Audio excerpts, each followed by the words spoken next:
Təcəkkür Əhməd Süleymanov, Qazax rayon təhsil şöbəsinin son ildə ölkə rəhbəri, cənab prezidentimizin bütün sahələrdə olduğu kimi təhsil sahəsində diqqət qayğısı göz önündədir.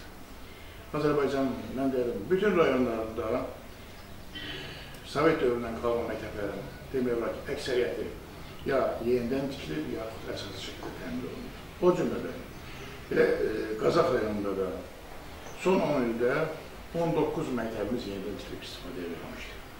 Yalnız onu demək əsas verir ki, ötən dərs ilinin əvvəlində 5 məktəbimiz tikilib şagirdlərin istifadəsinə verilmişdir. Bu çox fərqləndirici haldır. Bu il isə bu dərs ilində hal-hazırda 4 məktəbimizin tikintisi davam edir.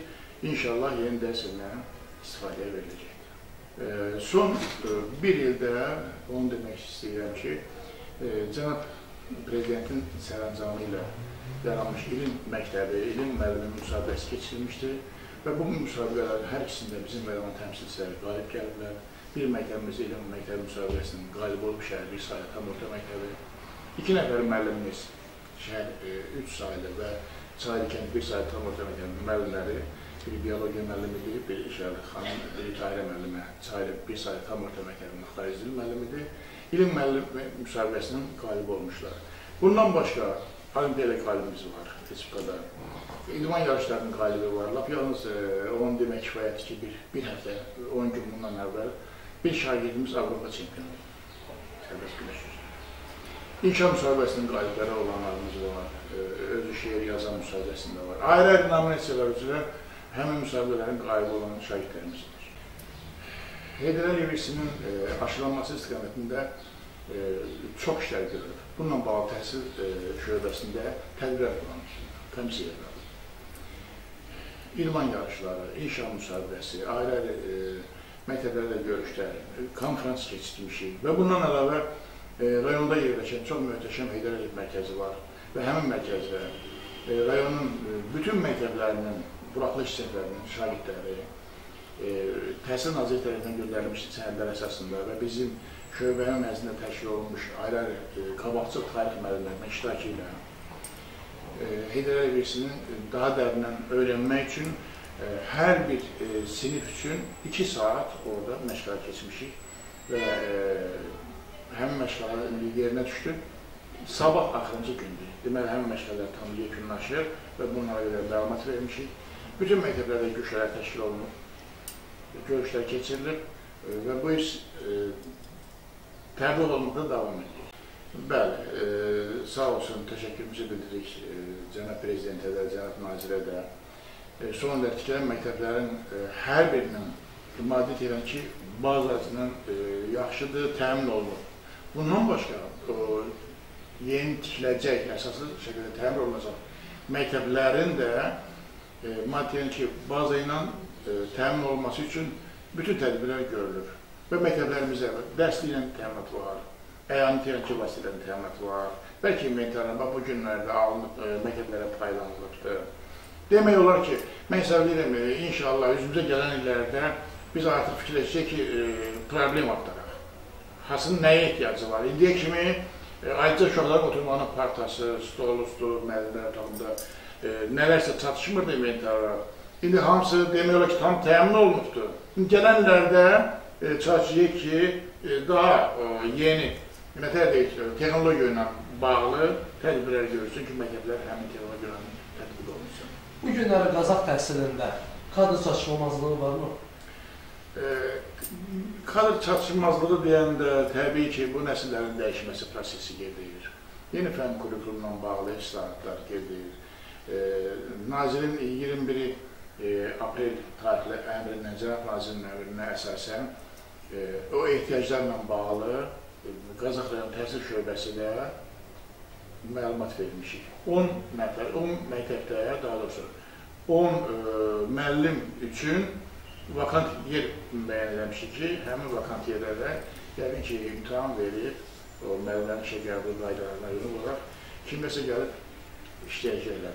Ötən dərsində 14 nəfər həmin qaydalara uyğun olaraq nazirliyin göstərişi ilə, əmri ilə gəlib bizim məktəblərdə çalışırlar.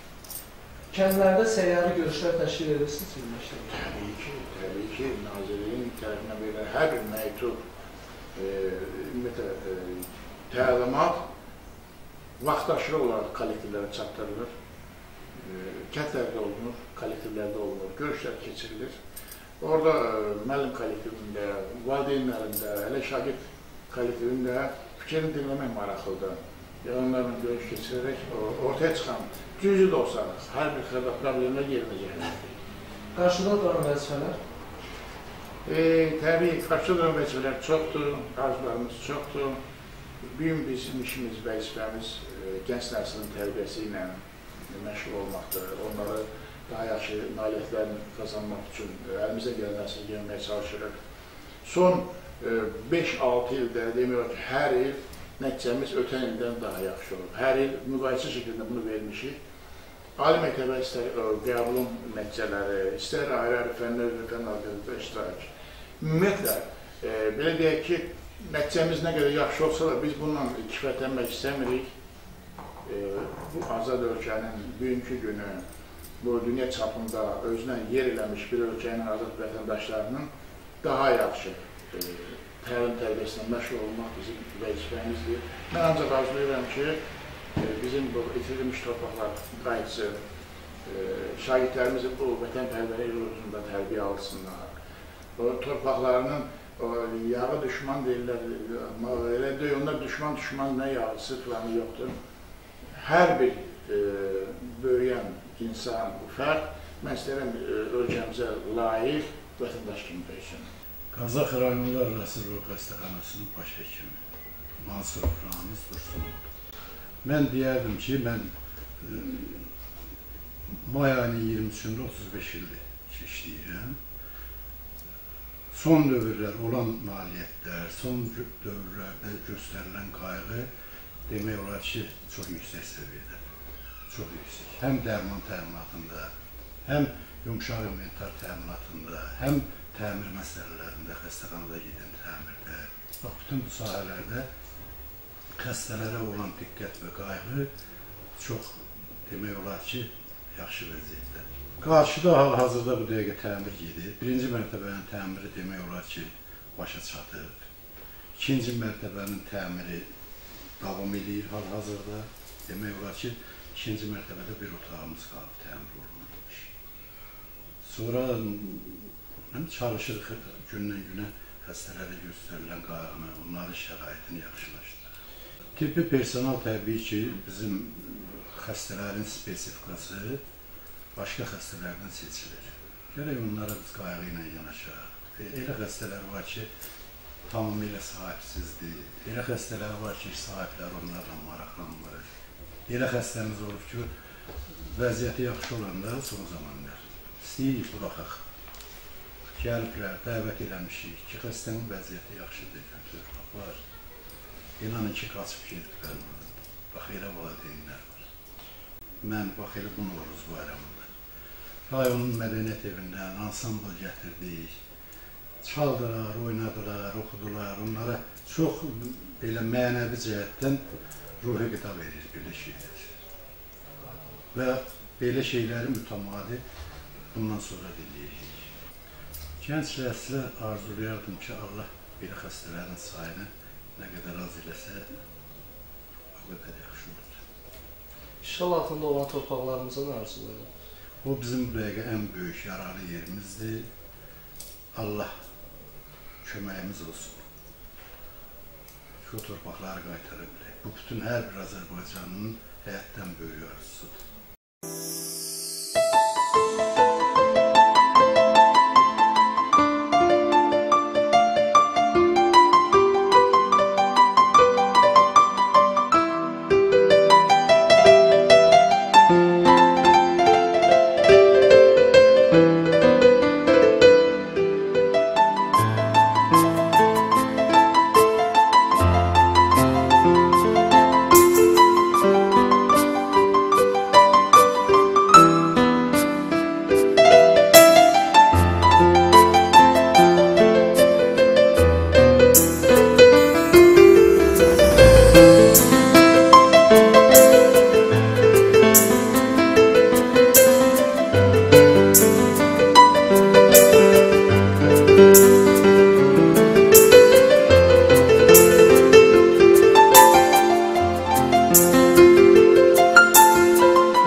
Turizm Şöbəsi Müdürü Valih Vəliyev. Ölkənin hər yerində olduğu kimi Qazax rayonunda da mədəniyyətə xüsusi diqqət və qayğı var. Təkcə bir misal çəkə bilərəm ki, Qazax rayonunda son dövrlərdə istifadəyə verilmiş Ədəbiyyat Muzeyi bu silsilədən biri. Bildiyiniz kimi Respublikada 3-cü belə bir muzeydir ki, məhz regionlardan yalnız Qazax rayonunda tikilir. Qazax rayonunun yazıçıları, şairlərinin çox olması, yaradıcılıq xüsusi diqqət və qayğı məhz ölkə tərəfindən, rəhbərimiz tərəfindən qiymətləndirilir. Qazax rayonunda belə bir muzey yaradılır. Bu, bütün görülən işlərin içində ən nümunəvi göstərə biləcəyim bir böyük, bizim üçün bayram deyərdim, əhval rüyası yaradan böyük hadisədir. Təmirə ehtiyacı olan mədəniyyət ocaqlarınız varmı? Şübhəsiz var. Mədəniyyət ocaqlarımızın demək olar ki, əksəriyyətinin təmirə çox böyük ehtiyacı var. Bildiyiniz kimi, Sovet dövründən qalan binalar uzun müddət keçdi, müstəqillik dövrünə qədəm qoyduq. Ölkəmizin arasında gedən müharibələr məhz bu binalara ayrılan xərclərin o qədər də deyərdim ki, onların tam ötəsindən gəlməyə imkan verməmişdir. Amma biz niş-biniş bu sahədə çox böyük işlər görülməkdədir. Hesab edirik ki, yaxın qısa bir zamanda məhz bu sahədə də əldə olunan nailiyyətlərimiz yüksəlir. Tarixi abidələrin qorunması istiqamətində hansı işlər görülür?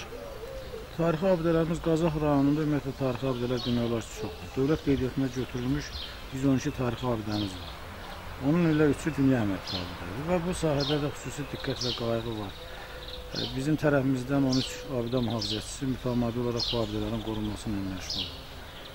Və bu abidələrimizdə gedən yolların təmiri ilə bağlı, abidələrimizin tanınması ilə bağlı, ümumiyyətlə Qazax rayonunun turizm potensialını göstərməklə bağlı bələdçi kitabı deyilən bir kitab üzərində tamamlama işlərimiz başa çatır. Ağabey və Göyəzan dağları möcüzələri adlı bütün tarixi abidələrimizi özündə əks etdirən bir kitab çap olunur. İngilis, rus dillərində artıq oxuculara təqdim olunmuşdur. Bu sahədə dövlətin xüsusi diqqəti var, xüsusi proqramı var və bununla bağlı mütəmadi olaraq bu sahədə böyük işlər görülməkdədir. O cümlədən bayaq qeyd etdiyim kimi abidələrə gedən yolların bərpası, abidələrimizin dünya tanıdılması və s. Vətənpərvərlik mövzusunda hansı tədbirlər təşkil edirsiniz?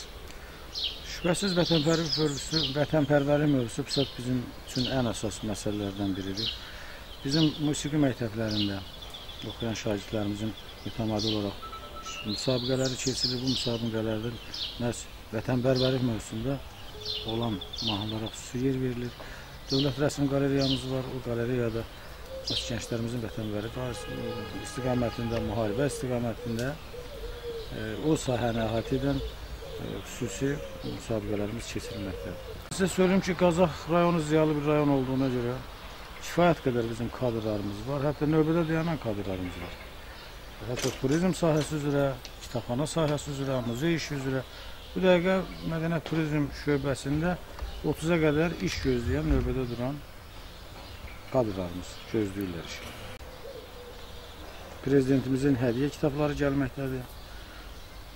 Kollektor deyilən bir struktur var. O sahə üzrə vətənpərvərlik mövzusunda, tariximizlə bağlı, onların həyatından, prezidentimizin siyasətindən bəhs edən çox maraqlı kitablar mütəmadi olaraq daxil olur.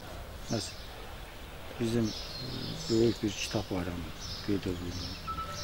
Bildiyiniz kimi rayonumuzda Gül bayramı qeyd edildi. Bunun da əsas iştirakçıları ümumiyyətlə mədəni əşçilər deyərdim ki, təşkil edir. Musiqi məktəblərində onların həyatından həsr olunmuş müsabiqələr, rəsm qalereyasında müsabiqələr, İdarə Revadına mərkəzdə böyük tədbirlər, Tarix muzeyində, Vaqif İdadi muzeyində, ümumiyyətlə bütün sahələrdə mütəmadi olaraq bununla bağlı gənc nəsillərə, şagirdlərə, tələbələrə dəvət edib onlarla tədbirlər keçirilir. Gələcəkdə bildiyiniz kimi ümumiyyətlə mədəniyyət sahəsi çox geniş bir sahədir və burada bizim qarşımıza duran ən böyük məsələlərdən biri Azərbaycanın qeyri-maddi mədəni irsinin təbliği, tariximizin öyrənilməsi, abidələrimizin öyrənilməsi istiqamətində işlər görülməkdədir. Bizim ən əsas məqsədlərimiz demək olar ki, çox genişdir. Bu sahədə əsası xüsusilə Qazax rayonu ilə bir ərazidə yerləşir ki, burada turizm əsas diqqət mərkəzindədir ki, bizim abidələrimizə turistlərin cəlb edilməsi və bildiyiniz kimi Novruz bayramı UNESCO-nun qeyri-maddi mədəni siyahısına daxil olub və bununla bağlı bizim yuxarı salahında keçirilən Novruz bayramını mən deyərdim ki, ölkədə analoqu yox. Bizim əsas məqsədimiz ondan ibarət ki, məhz 21 mart ayında xarici turistləri, daxili turistləri həmən o tədbirə cəlb edir. Ümumiyyətlə, işlər çoxdur, proqramlar çoxdur, Allah qoysa sağlıq olsun. Zaman-zaman bunun ötəsindən gələcək inşallah.